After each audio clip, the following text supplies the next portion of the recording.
C'est le 99e jour de la guerre entre le Hamas et Israël et je suis Yair Pinto en direct d'Israël. Nous avons assisté devant la Cour de justice à la plus grande démonstration d'hypocrisie de l'histoire et à une série d'affirmations injustifiées et fausses contre Israël. L'Afrique du Sud, qui sert de support juridique au Hamas, a présenté la réalité de Gaza de manière déformée depuis le début de cette guerre, tout en ignorant complètement les attaques terroristes du 7 octobre, au cours desquelles le Hamas a tenté de commettre un génocide contre les Israéliens. C'est ce qu'a déclaré hier le ministère israélien des Affaires étrangères à propos de l'ouverture du procès de l'Afrique du Sud contre Israël devant la Haute Cour de justice de La Haye. Le professeur Malcolm Shaw, deuxième orateur représentant Israël, a déclaré que toutes les guerres ne sont pas des génocides. Le véritable génocide a eu lieu le 7 octobre lors d'une attaque des forces armées du Hamas contre des civils désarmés en Israël. Selon les conventions internationales, Israël a le droit de se défendre. Le professeur Malcolm Shaw a réprimandé les procureurs et a mentionné l'histoire juive.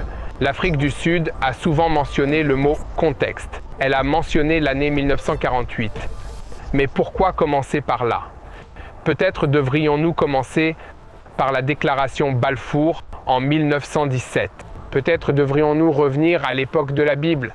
Le représentant d'Israël à La Haye, Galit Rajwan, du ministère de la Justice, a présenté à la Cour des documents attestant de l'utilisation par le Hamas d'infrastructures civiles pendant les combats dans la bande de Gaza et a rappelé le lancement raté de roquettes depuis l'hôpital d'El Ahali que le Hamas avait prétendu être une bombe israélienne. L'Allemagne a annoncé son intention de se joindre à la procédure à La Haye en tant que tierce partie aux côtés d'Israël. L'Allemagne a également annoncé qu'elle rejetait fermement les accusations de génocide portées contre Israël, qu'elle juge sans fondement.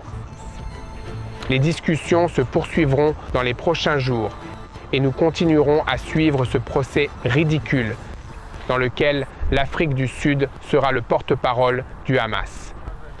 Mais je suis du genre à voir le verre à moitié plein. Je suis optimiste et je crois que peut-être maintenant le monde saura la vérité, qu'Israël n'a jamais eu l'intention de faire la guerre. Le Hamas a commis un crime contre l'humanité le 7 octobre. Dans le cadre des activités de Tsahal dans la bande de Gaza, les combattants ont perquisitionné les stocks d'armes du Hamas et ont confisqué les missiles et les roquettes. Les combattants ont également découvert des lanceurs utilisés par le Hamas et les ont détruits. Il s'agit de réduire les capacités de lancement de roquettes du Hamas et d'empêcher la poursuite des tirs de roquettes en direction des civils israéliens. Les forces de l'équipe de combat de la brigade Golani ont localisé des lance-roquettes chargés et prêts à être utilisés vers le territoire israélien à l'intérieur du cimetière. Les lance-roquettes ont été détruits par les troupes. Il est important de noter que le cimetière n'a pas été endommagé car les soldats de Tsahal adhèrent à un code moral plus élevé et respectent toutes les religions.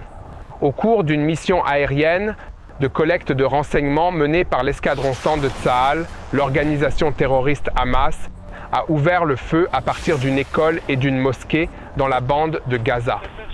L'unité a localisé des lanceurs de missiles dans la zone et les a détruits, empêchant ainsi la poursuite des tirs vers le territoire israélien. Dans la zone d'El Mazi, dans la bande de Gaza, les équipes de combat de la division 36 ont éliminé une vingtaine de terroristes au cours des dernières 24 heures et ont trouvé de nombreuses armes appartenant à l'organisation terroriste palestinienne Hamas. Parmi les terroristes éliminés se trouvait un commandant de la force Nouba de l'organisation terroriste Hamas. À Han Younes, un avion de chasse de l'armée de l'air a attaqué une structure militaire de l'organisation terroriste islamiste palestinienne Hamas et a neutralisé des terroristes sur place. Parmi eux se trouvait un commandant de la force Nourba qui a participé à l'attaque meurtrière contre les communautés israéliennes entourant la bande de Gaza le 7 octobre. une force de la brigade commando a identifié 3 terroristes armés dans la région de la ville de Gaza qui sont sortis de la maison d'un agent du Hamas et se sont approchés de nos troupes. Les combattants de l'équipe de combat ont tiré sur les terroristes et les ont touchés.